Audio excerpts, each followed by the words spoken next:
Hello, and welcome to another episode of I Choose You, the podcast about cooking and eating Pokemon. My name is Jeremy Zielik. I'm the host and Alton Brown of the group, and joining me this week, as always, is friend of the show, Men Montoya, friend of the show. Dan Iavis, the Giorgio A. Sukalos of the show. And Avin Ubri? Avin work with all the vowels. So that's Ben, Ian, and Evan for the folks at home, just so they don't get caught up in their shenanigans. This week on the show, we're celebrating the Christmas of video games, the three E's, by busting out a new episode about everyone's favorite Starfish Pokemon, Starmie. We're going to finally dig in to the mysteries of eating starfish, one of everyone's favorite ocean-dwelling creatures. I think we all love starfish, right? I mean, they're cool. Have you ever? They're interesting. Have you ever touched one, like at an aquarium? I have. Yeah. They're pretty tough. They're pretty, like, you punched it and you're like, ooh, really strong. Oh, yikes. Starmie showed me who's boss. Some my favorite starfish facts about starfish. Their stomach is like a part of their entire body, so it digests its food as it goes down, like its arms towards its mouth, which is also its anus, and then it shoots out its stomach to eat its food, and it comes back in. Ugh. Don't we all? Yeah, that's my hot starfish fact for the day. Wait, so that's why it has those little, like, not tentacle things, but, like, kind of weird fingers? They're called tube feet, I think. Yeah. Tube feet? But all the more appetizing. Let's stop talking about real things and talk about realer things. That's right, your recipes. Who wants to go first? Who wants to lay down the law for their recipe this week? Oh, man. This one's hard, guys. Let's do it, Ben. Let's hear it. Okay. So I'm not really sure. Okay, so in this recipe, I'm not going to actually, like, cook any of the starfish meat. Because I saw some pictures and videos of starfish meat, and it looks disgusting. You, like, squeeze open its little legs, and it's, like, this greenish mush that you just, like, slurp up. And that doesn't sound good to me. So what we're going to do, actually, is just crack open. I'm sure you can just, like, take a bottle opener or something. Like, crack open that red bit in the middle. Taking off its mouth and its anus. And you're just gonna like scoop out everything, just clean it out. I don't want any of it. You're just gonna have a big shell, a Starmie shell. And then what you're gonna do is get some shrimp or clauncher, and maybe like some crawdon, maybe like some goldine, or no, maybe a sea king like tuna bass or something. Sure, tuna bass. And you're going to put all of this raw seafood and mix it together in your Starmie shell with some coconut milk and lime. Ceviche is what we're making. And you're going to also add some cilantro, onions, tomato, and jalapeno. And then maybe some fruit, maybe like some pinap berry, some tropius fruit. Maybe. Nice. And you mix it all up in your giant shell, and then you maybe serve it on some Sand-Shrew tortilla chips or sun chips. I have a question, Ben. Yes. How big is the Starmie again? How hefty is this one? I think it's pretty fucking big, right? It's 3 feet tall. 3 feet tall or something. Yeah. All right. So 176 pounds. Pretty hefty starfish. Why? Yeah. So you might need like a crane or something, some sort of machine to like jiggle your Starmie up and down. Jiggle your jimmies. jimmies. So that was my main question: is how many do you serve with one of them? Is it just like a single order of ceviche? It comes in one Starmie. No, it's gonna be like if you order some ceviche for the table for like a party of 8 or something like that. Party of and then 30 you've people. got the little like natural hole open for you to like scoop up some and get a plate going. There's one thing I love: it's the natural hole. Let the record show. I have 2 questions, Ben. One, so are you using any of the Starmie, or are you just like using its husk? I was thinking of maybe including some of the meat, but it just doesn't look good. I think the textures would be off. So I'm taking all that shit out. And we're just using the husk. Like, looking at like this like actual starfish meat, it looks like something Shrek would like put on his teeth. It's pretty nasty. This week I Choose You, we use 10% of the hog. Yeah. Yes, exactly. Yeah. Or the tepeg, as it were. What if you when you serve it, what if like you have all the ceviche in there, and then you could break off the arms and give them to people, and they have like kind of like a cone. It's like an ice cream cone of ceviche. Oh, okay. Yeah. I kind of like that, actually. That's kind of nice. But you'd probably have to get like a fucking jackhammer or something, though, because it looks like it's, I don't know. Pretty tough. Yeah, it looks like it's made out of metal. We were talking about this last night. Even though it's not steel type. I do need to recant one of my recipes, a classic. He's heating up Sandshrew fajitas. There is no steel type in the evolutionary chain for Sandshrew, which I was mistaken on. Charles Darwin over here. Yeah, exactly. All my reports were falsified. And I apologize to the Academy. I hand over my chef's hat. We're revoking your tenure, Ben. You could take my badge. Put your badge and gun on my desk. You're off the case. I hope this apology podcast gets us more listens. Exactly. Yeah. Those apology videos on YouTube. So to all the listeners, I am truly, sincerely sorry. I was gonna make a point that this podcast is a lot like Charles Darwin, because when he was exploring South America and the Galapagos Island, he ate almost every animal he encountered. And What? He did. Yeah, like those tortoises that he wrote about, he ate them. He was like, What the delicious fuck? tortoise. Damn, dude. He tried everything he found, and he like wrote like a very descriptive like diary of what everything tasted like.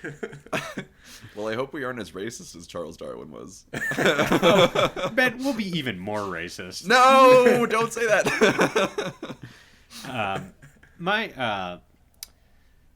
I wanted to make a point. So, okay, which is so that, ceviche. Yeah, ceviche sounds great. As we all know, you. Staryu and Starmie are an integral part of the television show. It's like Misty's favorite Pokemon, and it like rides on her back and she carries it around. How can she carry it? It's almost 200 pounds of pure starfish power. Why isn't her back And she also broken? carries a backpack with her all the time. Exactly. Well, how could she survive with? Why doesn't she have chronic spine pain at this point? Is what I'm saying. Maybe she's been starving her Staryus and Starmies, and they're like 75 pounds lighter. No, that would make sense. I mean, still, it's pretty fucking heavy. Yeah. Got a 100-pound fucking 3-foot tall starfish on your back. That's bad. Anyway. Jeremy, what do you have for us this week? Yeah. I was doing some research into At the library? No, on the internet. The most variety. I needed to make sure my research was of a special kind, because you see, I stumbled onto something very peculiar while studying the Starmie. Take us on this journey with you. I was scrubbing through the Bulbapedia, and I was going to the trivia and Pokedex entry sections, and I noticed a little interesting thing, and it said that the Starmie stone, it like glows about rainbow colors, right? And, It does. And one of the reasons they think that is because they think that Starmie is actually an extraterrestrial. That's right. Cue the X-Files theme. E.T. Yeah. Starmie phone home. Exactly. and this got me thinking, like, Starmie's like a water type, right? We always associate those with like the ocean or some shit. But what I'm saying Or is, some shit. What do you mean?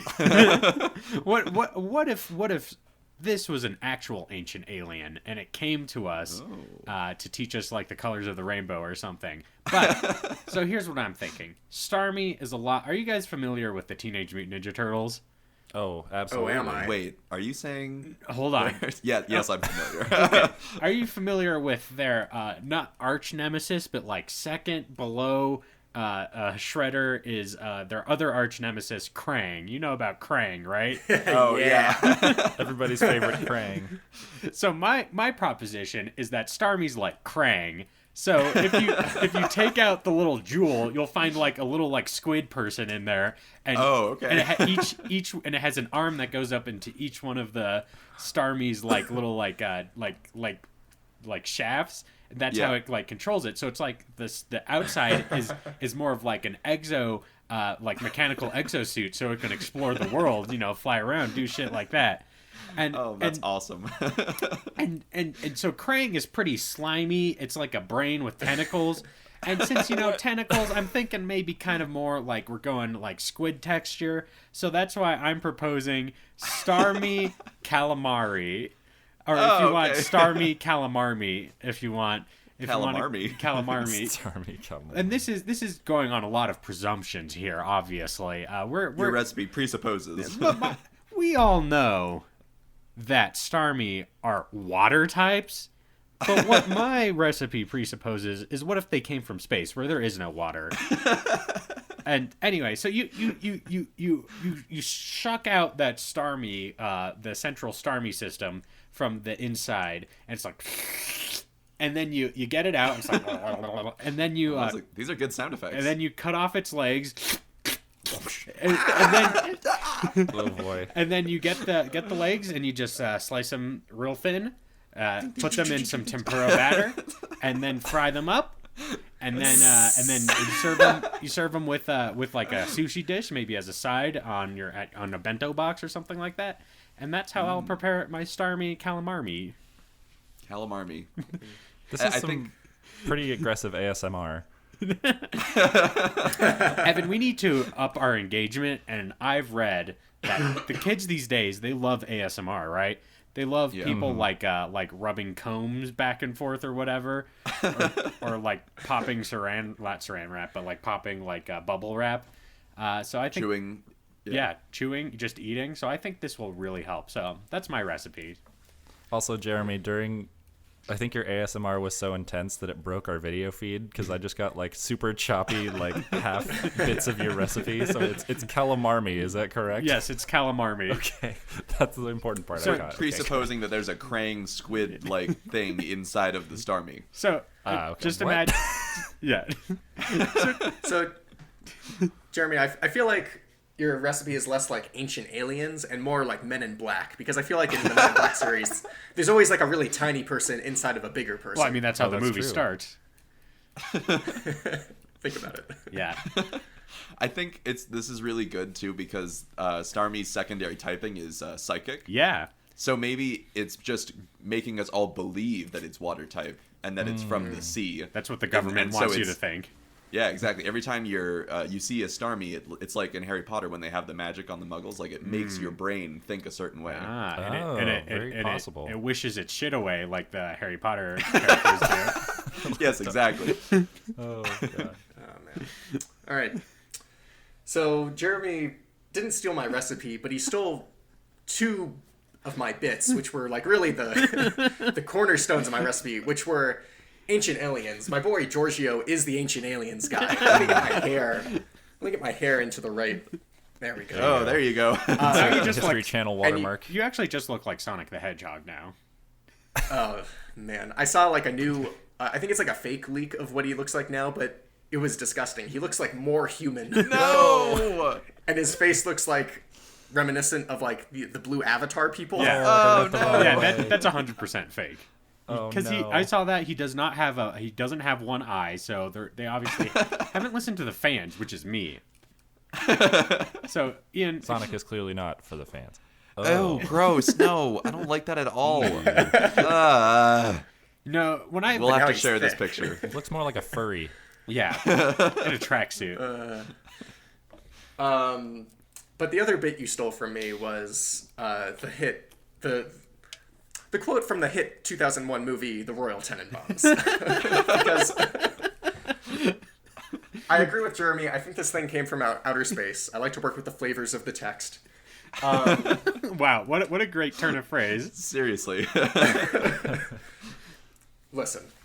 Okay. This is what I think that Starmie actually is the forbidden snack we've been looking for this entire time. Oh, okay. Oh yeah. And it's actually the easiest Pokemon to eat because that snack takes zero preparation, and this is why.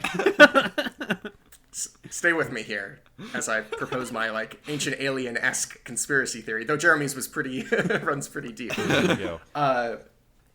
Everyone knows that our favorite fruit snack, the Gusher, I don't like where this is going. We know that the standard shape is an elongated hexagonal bipyramid.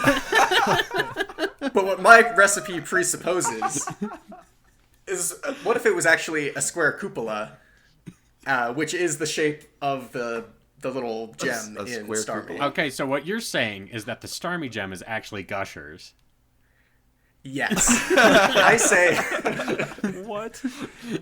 if you just like grab it, it's kind of like soft and squishy, and you pull it out, and it's just a big gusher. Ooh, what flavor gusher though? Well, see, it Watermelon? can change its color, right? When it's communicating to its whatever like gusher gusher you want. brethren. Exactly. Whoa. But you can only get a certain flavor if it's like saying something at a certain time, so you have to like time it to when it like turns green Yeah. or whatever, and then just rip it out. Yeah. You got to do a swap like in Indiana Jones. You got to like replace it with something else so that the Yeah, Starmie like- doesn't totally die. Yeah, just like I just have like a rock. Yeah. And then there's just Staring all at these the Starmie, Starmies walking around without their gems, like blind, clueless, So you know, brain dead.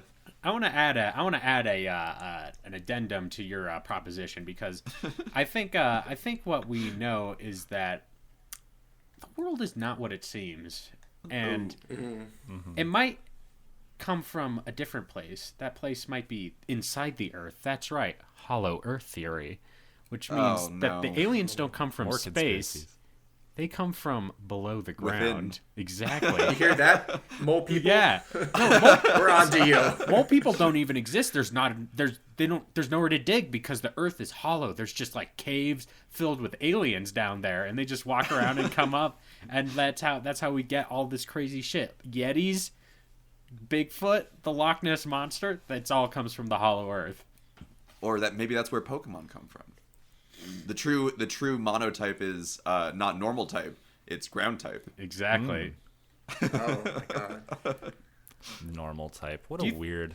what a Yeah, weird that's fucking concept. stupid. I was thinking about that the other day. Like Bunch of normies. to have a normal type. See, the problem Well, with it's just a normal Pokemon. the problem with normal type is they apply it to Pokemon that obviously can do other things. Like, for example, many birds are normal type, but they can also fly. Why aren't they flying Yeah, they're normal type? flying type.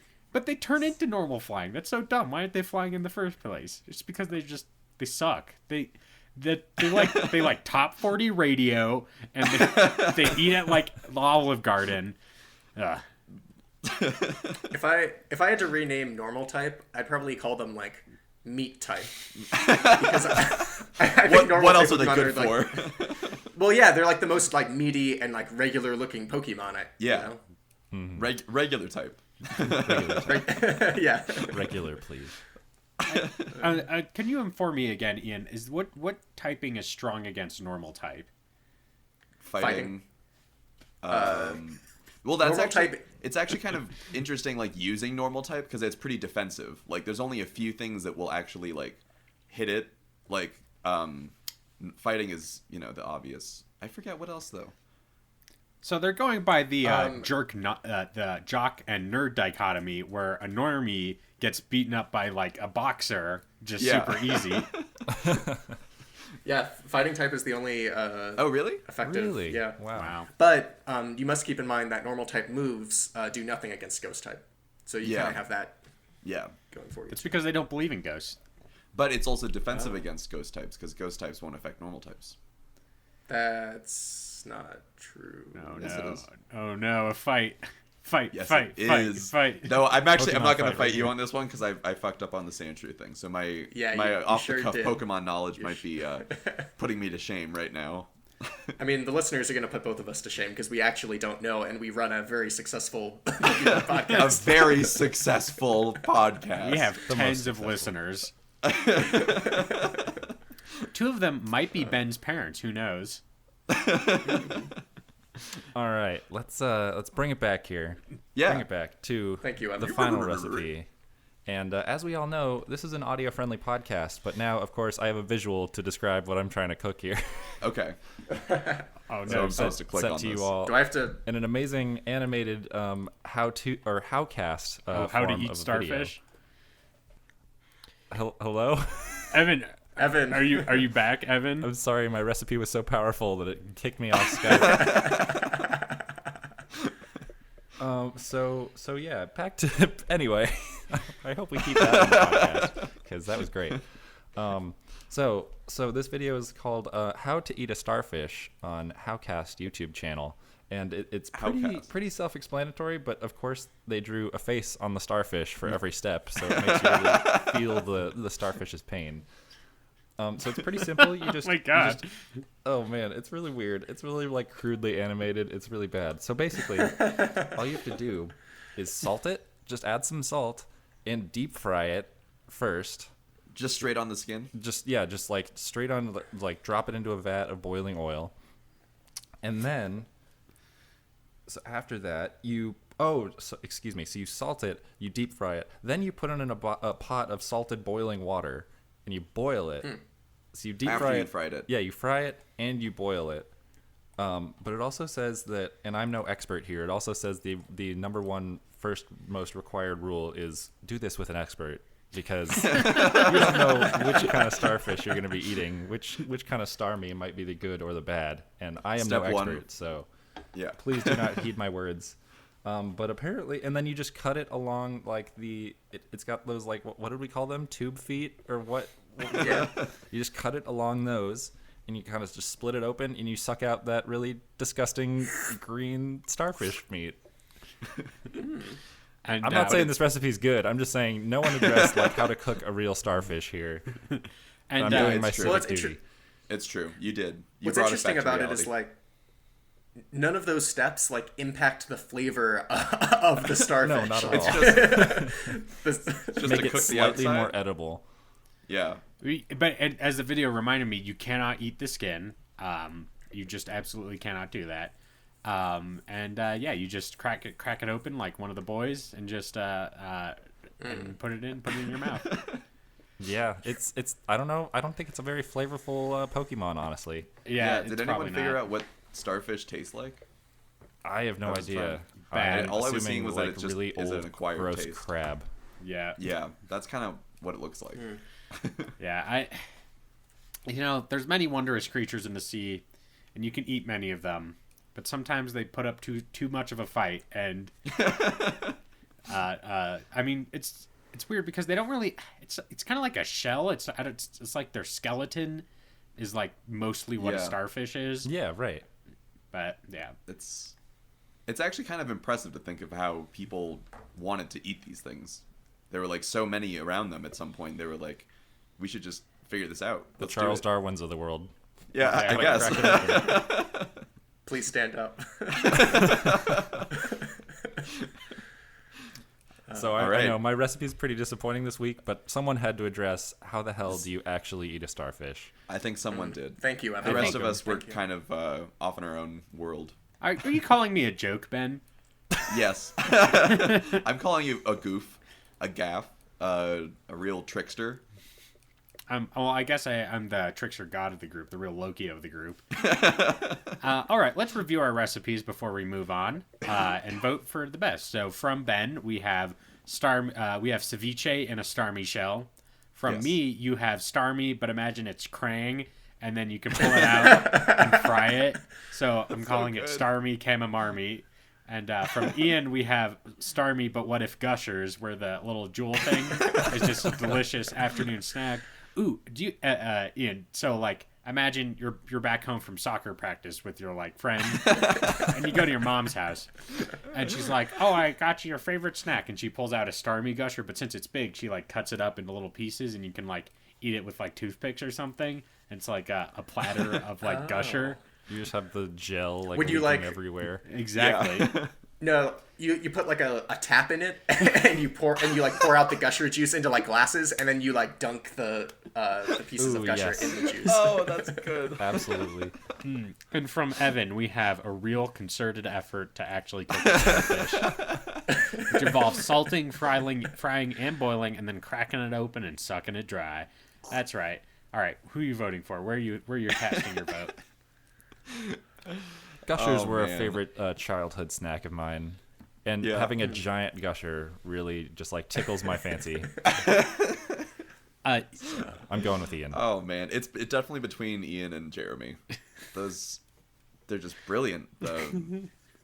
I have to rethink my whole perspective now.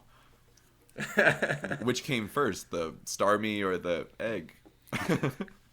But who are you really voting for? You can't pity vote both of us. It won't be a pity vote, that's for sure. See, I want to fight Jeremy on this, but it's such a brilliant idea that I think I have to go with him. Oh, Nice. I no. have to vote for Jeremy. Ian, what are Alright. you voting for? I'm also voting for Jeremy because I wow. think that's absolutely hilarious.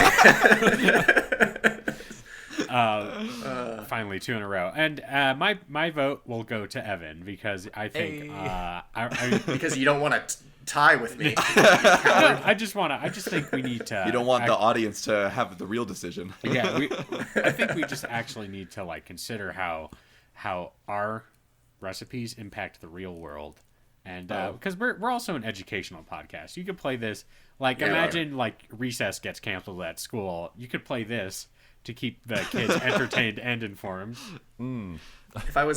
When I become a substitute teacher, I'm gonna just be like, listen, they left a lesson plan, but we're just gonna listen to my podcast. There you go. When I was in high Like and subscribe, like on the chalkboard. Yeah. when I was in high school taking a home economics class, so like a cooking class, whenever we had a substitute, our class we'd cancel whatever we were doing and just watch Throwdown with Bobby Flay. Yeah. That's where all Yeah, that's where all the knowledge for this podcast comes from. exactly. I have one last question about the Gusher. So as I'm sure you remember, Gushers were advertised with the idea that if you ate them, your head would turn into a giant fruit. So if you were to conceivably eat the Starmie Gusher, would your head turn into a giant Starmie? Yeah, I think there's probably like a old school black and white horror movie where like aliens from space come down and they entice us with their gushing center. And then we become the aliens. Maybe that's There you how. go. So like traditional starfish, you can cut off a piece of it, and an entirely new grows back. starfish grows from it. So you rip out the gusher, eat it, and then you become the next Starmie. It's all coming together. That's how they propagate. They don't need to like. Ugh. They don't need a fuck, is what Jeremy's trying to say. Exactly. They don't. Educational podcast. Maybe the Exactly. eating is the intercourse. Think about that. Oh, it's like some Avatar shit. Yeah. It's a real sexual intercourse experience. where Yeah. the gusher goes inside and then like fucking changes your cells. Yeah. Yeah. Jeez. Well, so let's move on. Let's move on to our Congratulations to Jeremy. our next segment, which is of course Whale Lord's Mail Horde. Woo! We've got to open up the mailbag and see what's come for us this week. Ian Davis, would you mind reading us our letter this week? Yeah, let me open up my P.O. box here. I imagine it's like the one in Detective Pikachu. That apartment complex. There's a Trico behind you. Yeah, exactly. I high-five the Trico as I walk in. This week, we have a letter from Julia. Oh, guys, are you there? We're Yes. back. Oh, that was weird. Okay. This letter's from Julia. Hey, Julia. I know Julia. We're acquaintances. We took a class together last semester. We talked a few times. The subject of this letter is Ian Davis. Hubba hubba. Oh my boy. goodness. Dear I Choose You. Although I have no previous Pokemon knowledge, That's your all show right. is absolutely hilarious Oh, wow. and enjoyable to listen to. I just caught up on all the episodes, and I love your shit. theme song. Oh, okay. Hell yeah. A big congratulations for your feature on Radio Public. Your #1 mention beat out podcasts about climate change, mental wellness, and fantasy baseball. Wow. Wow. Really talking We're about just the so problems of the world. Yeah. That Ian Davis sure sounds like a catch. Definitely earned you a 5-star rating. Ooh, yes. Oh. But did Thanks. she also leave a 5-star rating that we can read? Oh, I don't. I would just have to double check somewhere. on the excuse me, not the iTunes page, the Apple Podcasts page. Whatever. We all know what it is. Yeah. We know their game. Yeah, now she didn't leave us a recipe, but she left us some kind words. Yeah, that's really nice. Thanks, Julia. So Thank you so Julia, much, I Julia. heard. So Ian, I heard this. Julia was a famous actress, right? Oh no, we're not gonna. She's not going to be happy about this. Well, thank you for writing in anyway. It's very Much nice of you. appreciated. Yeah, Yeah. we always want mail for the mail horde. And do you want to know how you can send mail to the mail horde? That's right. Yes, please. You email Do you us get at do you What? get an envelope and a funky little Pokemon stamp on it? absolutely not. You email us at The 21st goddamn century, Ben. you email us at ichoosepod@gmail.com. That's spelled ICHEWSPOD@gmail.com, which now brings us to the time of the show where we pick next week's Pokemon. So, Evan Aubrey, can you bring me up a randomly generated number for next week's show? Let's see. Random number generator. Thanks, Google. And we have number 86. Well, I'm close. 86. Hitmonlee. 86. Ooh, this will be pretty good. 86 Hitmonchan. is Seal. The Seal Oh. Pokemon. Aw, Seal cute. the seal. Yeah. Yeah, it's kind of a stupid man. name. Yeah, I mean Whoa. it's literally It's a just stupid name. so Okay. Literally, Starmie is just star plus star you, star me. Like, Star It is at least different than Starfish, which is what it would have been called if it had the same creativity as Seal. so get your clubs ready because we're going to get Seal next week. We're going clubbing. Yeah. And yeah. So we should do a Pokemon Mystery Dungeon episode where we just make sound effects and yes. and Pokemon that'll noises. be our ASMR episode. oh man. You know how there's those people that are like Mystery Dungeon diehards Yeah. who I just mean, want Mystery Dungeons. those are okay games. I'm not gonna. That's Yeah. my hot Oh. take. They're not very good. They were awesome. I love taking that little quiz. I was a much Oh yeah, dude! I took that quiz so many times. Is Mystery I tried Dungeon to the take one that where quiz. you're like your Charmander like talks? Well, No, you there's, like, turn no into a humans. Charmander. Oh yeah, right. That's the Yeah. one. See, but Ian, I think you're more responding to a BuzzFeed quiz than you are to an actual game. No, they know. Okay. They know. I tried forever to try to be Eevee. Really? Yeah. All right, so I'll give you a little hint of what's to come. Later this week, we'll have an extra episode about E3 and the recent Pokemon Direct, so all the hot news out of the world of video games will be coming right Hell at you. yeah. They'll probably post later this week, probably Thursday or Friday, depending on when we record.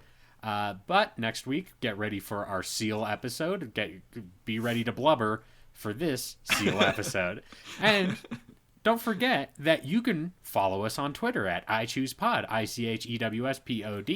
ICHEWSPOD. You can listen to the show basically anywhere: Apple Podcasts, Stitcher, Spotify, all your favorite, and any device, Google Play, anything. You can download Fax our machine? show exactly and listen to it. And I think that's everything. So, for I Choose You, I've been Jeremy Seelig. Make sure to leave a 5-star review, just like Julia, Yeah. or a rating. I'll check, Julia. If you said you left a 5-star review, I'm gonna be looking at it. She might just No. be it might just be a rating. Yeah, and we did go up 1 in the ratings. I believe her. I believe her. There was no review, but I believe her. Anyway, I'm Ben Montoya. I'm Ian Davis. And I'm Evan Aubrey. Thanks so much for listening. See you next week. In a while, Totodile. Toe to dial.